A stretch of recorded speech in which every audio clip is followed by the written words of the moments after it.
You have seen the Mercedes-AMG GT on Autogefühl. This one here, the AMG GT S in yellow, street driving today. This one here, the GTR in green, on the racetrack. So action-packed review with different models of the Mercedes-AMG GT family, all on Autogefühl, your #1 resource for in-depth car reviews and your #1 community to discuss cars. Today with me was Thomas. Exterior, interior information and of course driving experience with this horsepower monster. Let's go in full HD, full screen and full length. Let's go.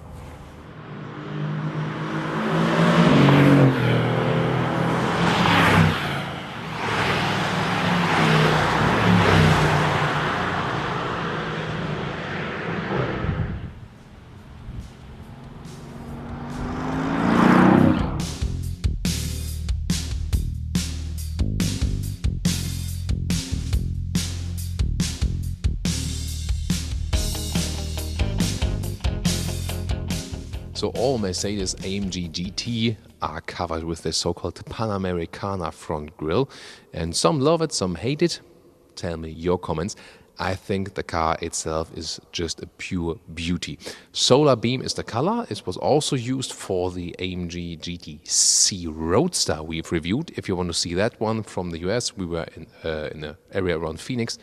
Check that one out, because today it's really rainy outside, therefore we are now inside to have a detailed look here also on the carbon fiber front lip.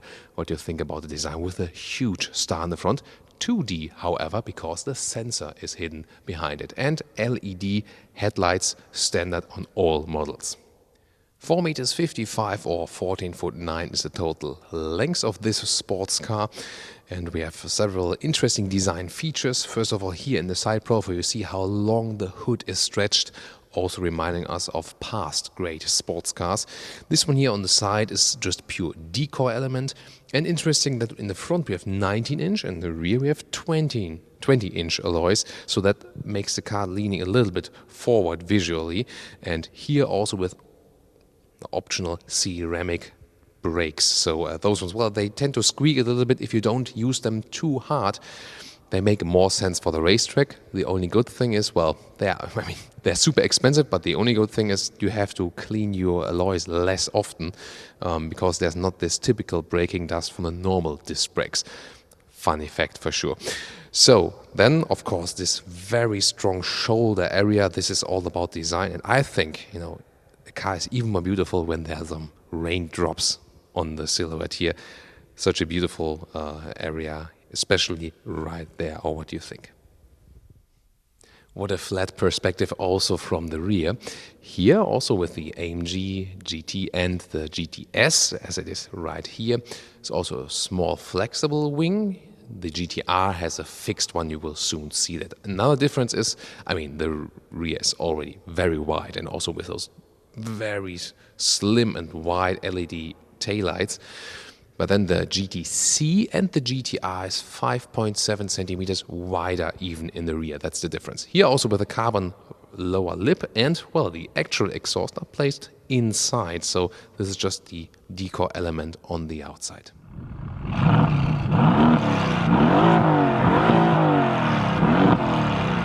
And now to the centerpiece of all the models is a 4-liter V8 bi-turbo. And you can look at it right here, one man, one engine, handcrafted in Germany. And this one here is a GTS, but it starts with a GT, 476 horsepower. Then the GTS here, 522, then the GTC, 557, and the GTR with 585. And the acceleration figures drop down then, and it starts with about 4 seconds for the GT, then 3.8, and goes on to finally 3.6 to 100 kilometers or 62 miles an hour. So it's basically just the engine setup, you know, for the horsepower tuning. The basic engine is the same, but prices go up way higher. So I would always go with the basic version. It's the most comfortable for the city ride and the cheapest one actually.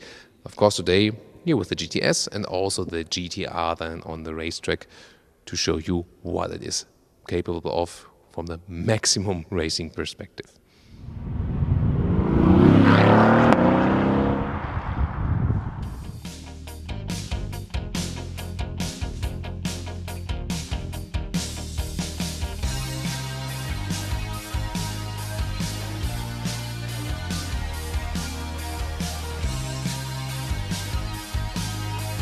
Now to the interior, GTS key, just with the AMG badge. Other than that, nothing special. Then let's open up. Ooh. So, the interior, my favorite, with the microfiber cloth, and then also leatherette is being used. Great building quality, but I mean, it's the price. I mean, it should be. Then there's the AMG illumination entry cover right there, and then seats where there are normal sport seats. Then there are those even upgraded super sport seats, bucket style like. I would not go for them. They are less comfortable. If you pick the one for your everyday driving, go for the normal standard versions. However, surface-wise, interesting. The GT comes with a fabric and then leatherette outside, fabric inside, leatherette outside. Then the GTS, as you see it here, with Dynamica, microfiber on the inside and Artico leatherette on the outside with the base setup. Only the GTR then features real animal skin on the outside. But in general, Mercedes sports cars are quite sustainable from this surface materials from the inside, at least standard. You don't just not going for the options, then that's important.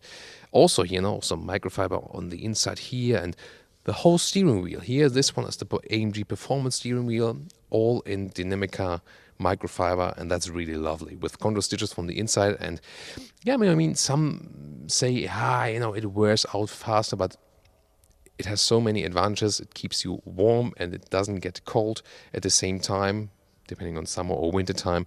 You have good grip and everyday driving comfort. I would always go for this steering wheel. And I mean, if I pay $150,000 for this vehicle, and then I say, oh, it's really too worn off for me now, I mean, then just get it wrapped new for 200 euros or whatever. That shouldn't be a problem. Seating position here, as I said, really low, extremely sporty, and not good for a long time comfortable run. Then you're better off with a Mercedes SL. However, if you stick with the normal basic sport seats, it will be better. I'm 1.86 m or 6'1". Still leave some headroom right there. And that's actually quite okay. It was all basically the same in the Roadster. You can also compare that. So the interior is not simple at all. It is rather complicated and overwhelming in some way. But of course, very interesting in this case. And you have those, huge vents here. All very, pompous, extraordinary carbon fiber cover. Strong wrap here, everything. Then the great microfiber cladding, huge middle console, again with those round knobs. I would prefer it a little bit more simplistic, I would say. But then again, the elements for themselves are somehow very interesting again. Volume knob here, then you have controls, for example, for the exhaust that you can put it a little bit louder. Infotainment is controlled right there with the screen here, no touchscreen whatsoever yet. The climate control is still separated, so you can, control it right there. And you also have some storage space. We will soon show you that. The glove box I can show you here is, pretty much non-existent. Same goes for the inside of the doors. Hardly any space in there. So it's probably the least versatile Mercedes there is. As for the instruments, you can see here the classic one left and right. And then there's a digital screen on the middle part. And you can have the classic Mercedes view for all the, for example, GPS and stuff. But there's also special AMG view, and that is right there. And then you have some more performance and temperature graphics and G meter and whatsoever. So my favorite part of the infotainment system is here vehicle data or engine data. I mean, the visualizations is really nice. You can see the angle while the wheels are turned. Also the engine data, and you can, when you switch the ignition on, should be pretty loud in this hall here. Whoa. There we go. And also, you can have the normal GPS, but it's a little bit complicated how everything is sorted out, and also when you enter an address and so on. It's dated a little bit meanwhile, and I was never really satisfied with the logic of the Mercedes infotainment system. However, the visualization and the speed it is operating is quite fine. Telephone you connect via Bluetooth, that's the fastest way here, and that's also okay. And you have this widescreen format. However, I'm not sure why should you keep those big frames? You can just, put it till the end or then make the whole unit smaller, couldn't you? So, cup holders are right here underneath this carbon fiber cover, or you can also again close it. Nice surface, good building quality. You control the infotainment system here, just in detail again, and the other knobs, for example, for driving mode right there. You can switch them. I will talk about that when we drive the car. Start it here. Suspension settings, and then this AMG driving selector. Oh, isn't it cute? You put it here in D mode, for example, and the exhaust button right there. Also, you can open the armrests, and there are 2 USB ports, and you can put the smartphone in there. And this is here, in case maybe the key is not recognized, the keyless function is not working, then you can put it there. Guys, I'm a Roadster or convertible fan, but the one disadvantage of the Roadster is hardly any luggage space. Better here with the Coupe. You can store it not as high, but you have, more flexibility. Also, there's a safety net right there. You can mount that nothing flies towards the interior. And then here is a second net. So this one then would usually close everything off when the trunk is closed. But then if you even want to put stuff right there, that's the second safety net for them. Maybe a little bit complicated, but this was obviously the only solution. So what would you put in here? Maybe your racing helmet?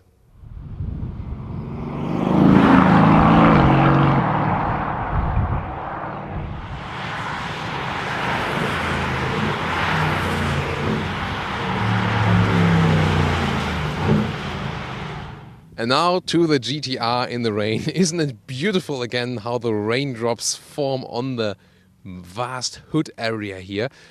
It's just, for you it's very comfortable on your sofa, but not for me. But I enjoy doing it for you anyway.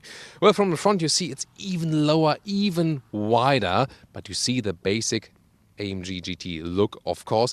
The main difference is rather in the side profile, because when you look in closely, contrast to the green hell color here, it's really called that way. This is a carbon fiber roof to bring the weight down a little bit more. And then soon we will also see on the rear with this fixed wing. And also we have some more drastic elements here on the side. So of course even more racy the whole vehicle for sure. And here it is. Wow, and it is actually fixedly attached. When you want to change it, you have to manually change it. And also you can see here this 5.7 centimeter wider rear. You can see it, just from when you have both vehicles next to each other, because the standard one also looks so wide already. And there's also something even special on the inside we can also take a look at. And here we go. So it's a little bit different. Those are the super bucket seats, which again I do not really recommend because they're even less comfortable. They are really for the racetrack, that they keep you tight. Other than that, not so many differences, but when you look at the middle console, there's an additional yellow button right there. And this is even because when you're in the race mode in the normal cars, there's still some traction control left. And when you then turn this yellow button, you can rule down the traction control here exclusively with the GTR even further. And now special inside you can see the V8 engine unveiled here in this cutaway model.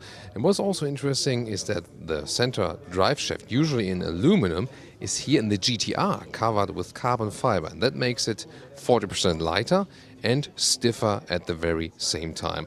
Moving towards the rear, we have a limited slip differential for the rear axle. And here you can also see the rear axle steering. See, it can be changed in angle now, otherwise those parts would not be there. So very interesting how this solution was solved on a technology basis. And again, it's just some slight angles. You could hardly see it, but it has a massive effect on how the car is driving. Well, what a nice lineup here to show you some more different colors and vehicle variations. Here another GTS in silver, a GTC Roadster. We had that one. And this one here was the first one we had once in a review, a coupe, just a GT, the plain GT. You see, they all, have pretty much resemblance. And One particular vehicle I want to present you here too, and this one here is the GTC as a coupe now. So far there was just GTC as a roadster. The GTC is basically between the S and the R, so 557 horsepower. And well, it's a little bit, confusing that it's now also available as the coupe, but this one has a special reason. The 50th anniversary of AMG, and this is then also a special edition with also special design highlights, exterior and interior. Here you see in this, very evil style, I would call it. What is your favorite color of the vehicles we've shown you here today? And well, what would be my pick? Of course, Thomas Blue as the exterior color. This one here is the plain GT. I would also go with the base version. It's enough horsepower for me. And of course, as the roadster, I think the coupe has, even more elegant styling. I like it more visually, but of course the open top beats everything. So this exact vehicle here, well, not the interior, but this exact vehicle on the exterior would be my personal pick. And then of course with the basic seats, fabric, Artico mix, and I would be pretty happy to have this one then. And one look in the interior of the special edition right there. I think a nice work of color combinations with grey and black, that's for sure. But of course, there are better seat materials available, especially at AMG.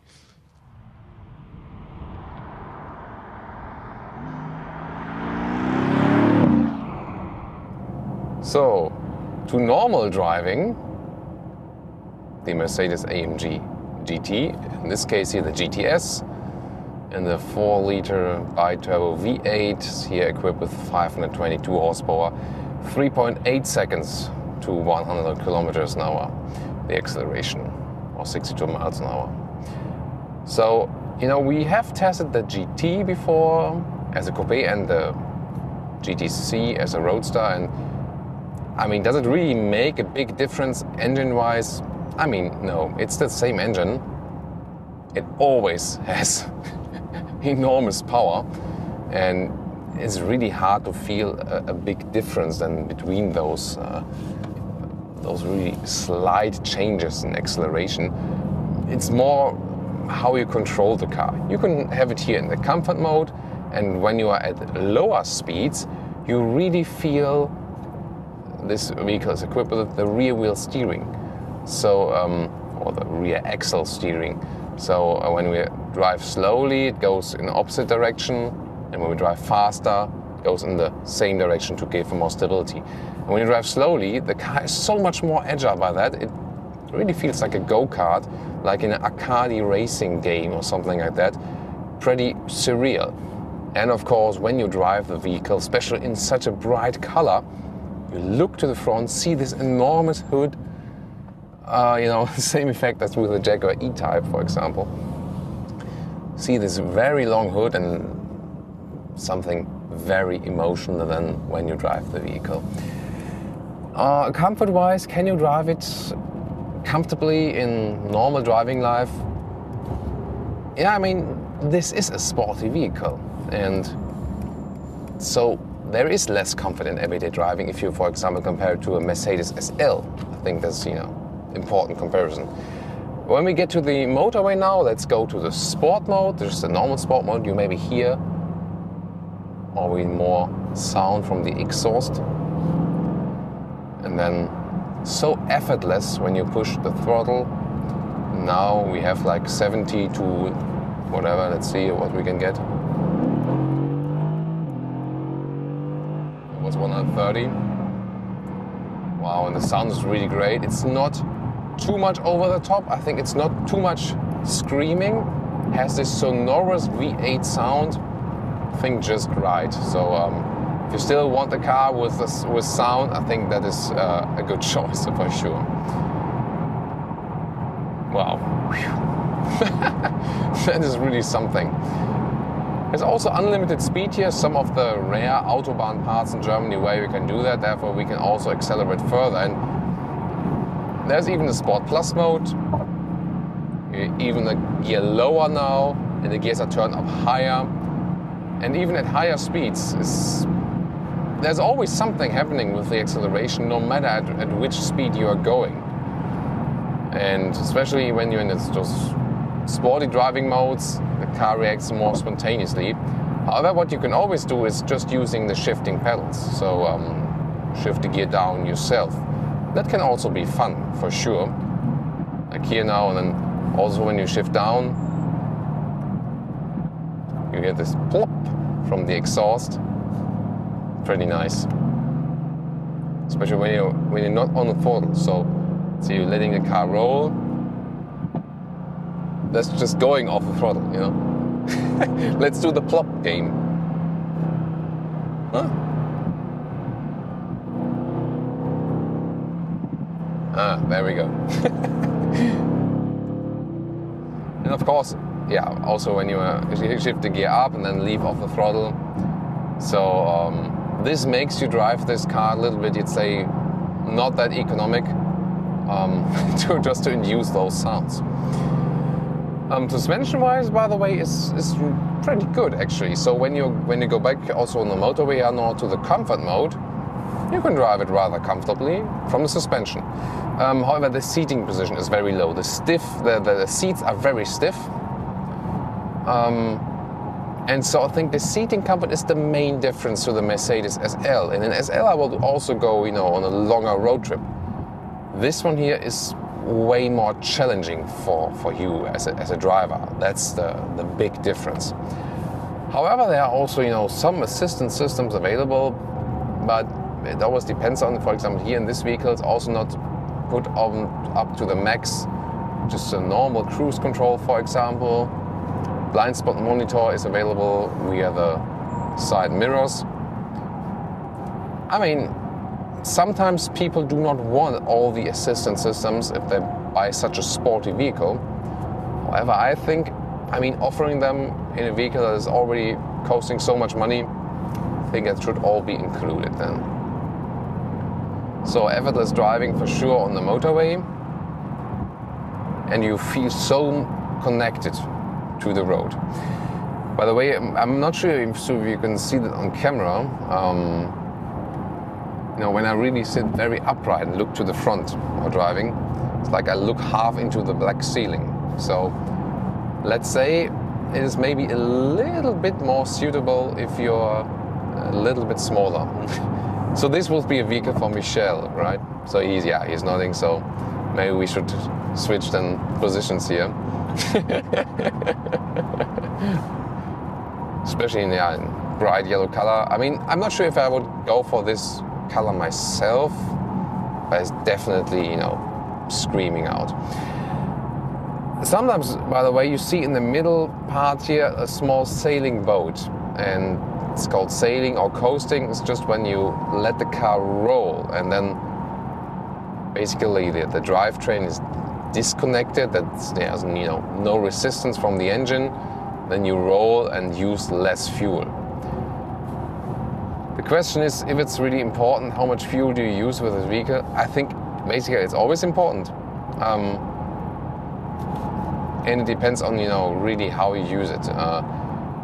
You won't really be able to score something below 10 liters on the 100 kilometers.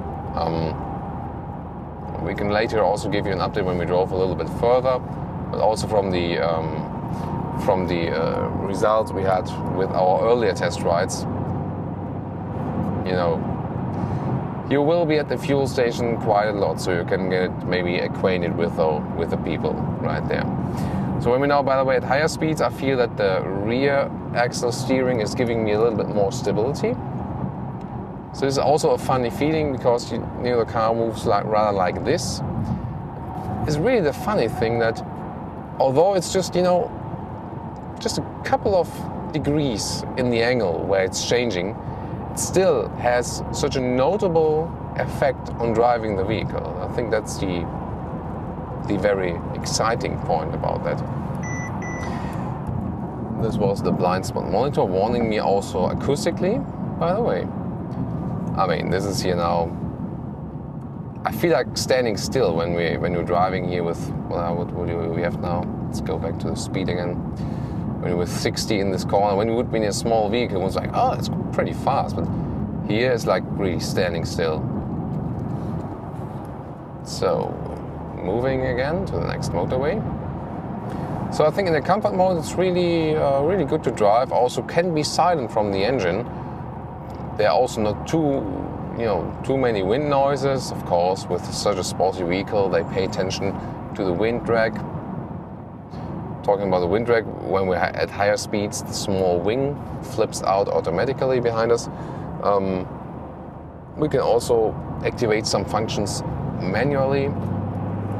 For example, with the suspension, we can put the suspension to sport, and then it's really stiff. I mean, when the road is even as it is at the moment, it's not too big from a difference, but as soon as it gets bumpy, then it does make a difference, and you do feel better with the normal, non-sporty suspension.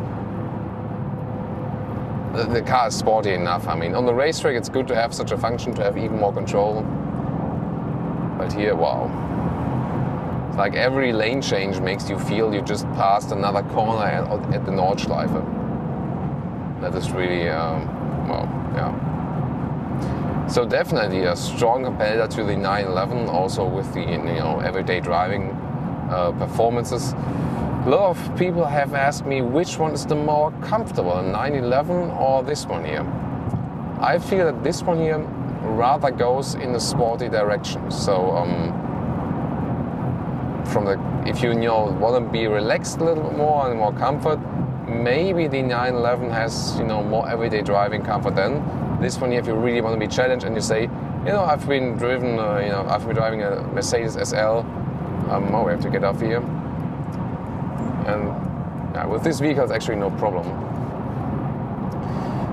So if you're going to say, like, I've been driving a Mercedes SL for 10 years now, and it's getting boring a little bit, I want to have something more challenging, then this could be suitable, as long as your lower back is still intact.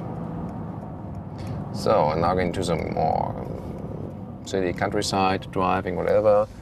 Free road, we can pass here, right? We'll leave some rubber on the ground there. I think not too bad. But you felt it was, half throttle or maybe, and still, there was some, of course, rear-wheel drive.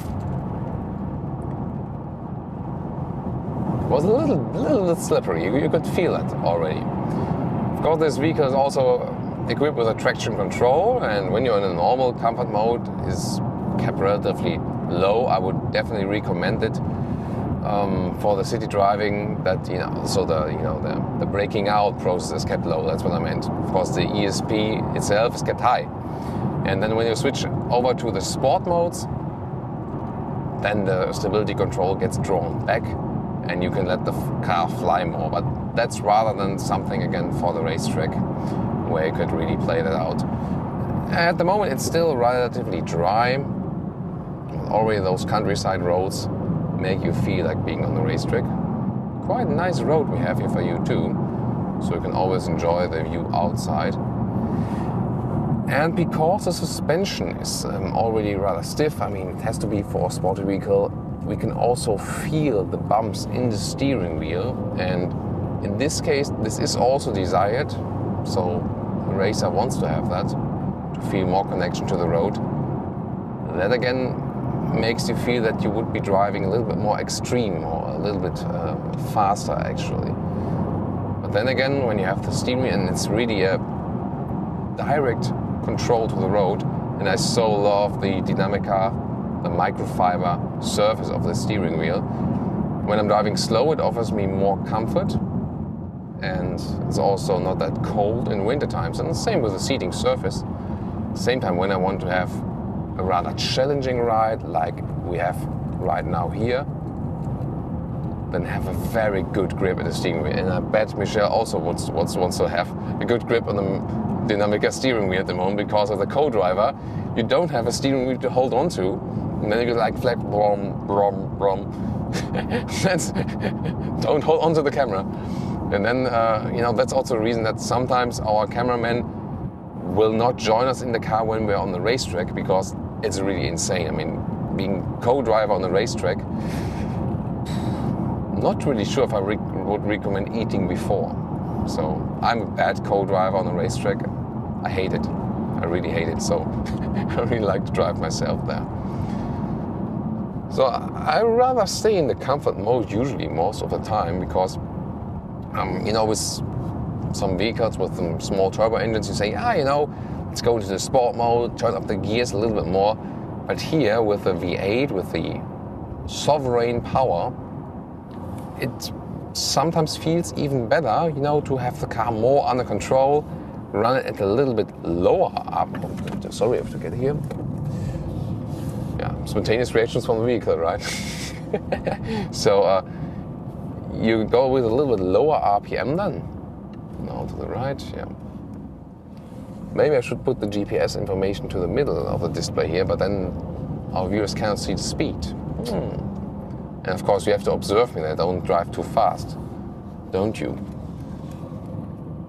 Nice winding roads here right here. So it's definitely a fun machine, so much fun to drive. I really like it that you can keep the engine at also at lower speeds and more comfortable and stuff. That's really good. And I mean the really screaming out stuff, I'm not sure if you want to do it like every day with every ride. You can do that on the racetrack, for sure. Here, by the way, we're now with a little bit playing around 14 liters on 100 kilometers. I could surely bring that down even more when I really want to. Nice views to the sides. I always like to watch the side mirrors, by the way, because they have those, you know, this artistic form as well. It's always great to look at. Here again, some slalom test. Pay attention, you know, how I turn the steering wheel and how the vehicle itself turns. And some Mercedes steering ratios are, let's say, rather want to feel natural, but not that direct. But here it is surely, you know, among the most direct there is, which is also resulting again from the rear axle steering that is also applied. That's helping that too. So now on this nice road, here's some slalom, how effortless again, and you can really see like a 1-to-1 translation from steering wheel to the road. So definitely a fun machine. So what can you say against it? I mean, I'm happy I have the Dynamica seats here. They also keep you tight, that you don't swim around to the right and the left. So you're a little bit stickier than in a seat and also better for the climate comfort. But again, the long-term seating comfort would be just, you know, the one thing I have a little problem with. So you have to be aware of that. Or maybe just test it yourself. Sometimes it's also depending on the very exact body you have, if a certain seat fits you or not. And I can tell you, the seats we have here do not exactly fit my comfort needs. So this would be, you know, the only drawback for this vehicle. Other than that, surely one of the sporty, fun machines. And I think it's also in conclusion, doesn't really matter if you have the GT, the GTS, the GTC or whatever. You can always go with a lower version also. It's also a little bit extra horsepower. They don't really make the difference. I would rather seek a good price performance deal. They are as fun to drive as, you know, as all other versions.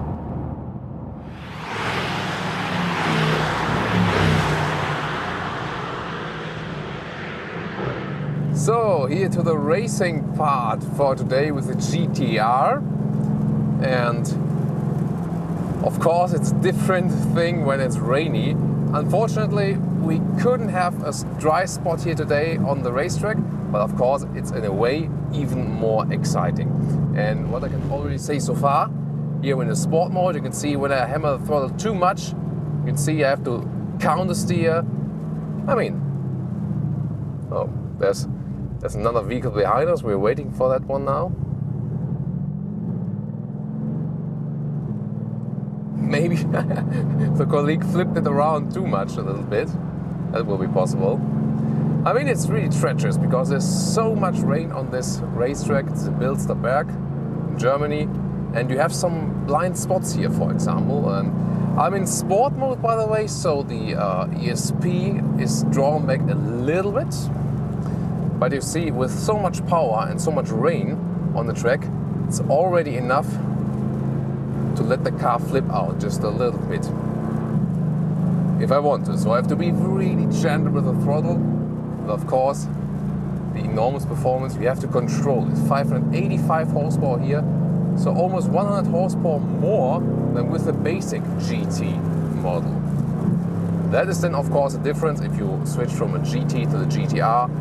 Also, as we've shown and explained to you, they've worked on the torsional stiffness here even more with this central shaft. Wow. So there was just a straight line, accelerating in a straight line, and that even made the wheels in the rear spin, and just in the normal sport mode. I mean, see, the ESP is drawn back in the other sport modes even more. So, I mean, you have to be really careful here with as well. And the thing is, when you test it here on the racetrack, it shows you also something for the normal driving in city driving, you know. That shows you how different it is when the road is dry and when it is wet. Because when it will be dry here now, how we could race. Also, if you can compare in this very video the GTS we've driven on the dry road, and then here the GTR on the racetrack, you know, the dry part with the GTS on normal streets looks more racy than this one. Wow, this is such a beast. The seats here, by the way, I mean, yeah, not really for long-term comfort, that's for sure. But here on the racetrack, they really hold you tight, and that's of course a good thing to have. Here you can also see the direct control of the steering wheel to the road. Nice sound supported by that. In a GTR you feel that you would be sitting a little bit lower, you do. So that is to me the basic difference. Of course the seats are a little bit different. But you know, the overall feeling is pretty much similar here from the GTR to the normal car. Of course, there's been a lot of work underneath too. And if you then compare the lap times as a professional driver, you will of course realize that. For a non-professional driver, again, yeah, I mean, even the horsepower of the normal GT can sometimes not be used entirely, and you know, then it's of course the question, how can you use it right here, especially not when it's rainy. You really have to control. It's even, you know, more skill is being needed. With a view also to the front, seeing the other green hell GTR right there. Suspension, of course, super stiff here.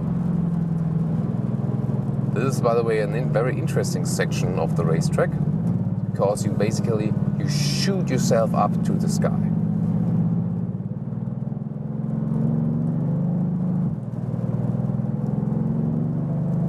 So remember driving this part here, also with a 911 Turbo S for the very first time. That was dry at that time.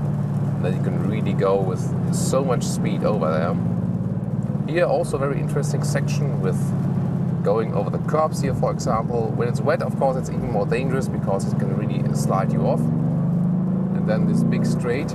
And here we also got some gravity cavity, as you can call it. So it's happening actually right here, and you get pushed down a small hill, and here now, down there, and when you're really fast, you feel all the G-force putting you down. So that's really interesting for sure. The rear axle steering, by the way, is standard for the GTC, which is now also available as a coupe. Was just before as the Roadster. It was GTC and GTR have the rear axle steering standard, and the GTS optional, just not available for the normal GT model. Also a lot of spray then from the car in front of you. And if you think about, you know, those, for example, Formula 1 drivers who are even sitting outside in the rain race, when they got this spray then in front of their side, how difficult it is for them actually to really drive properly.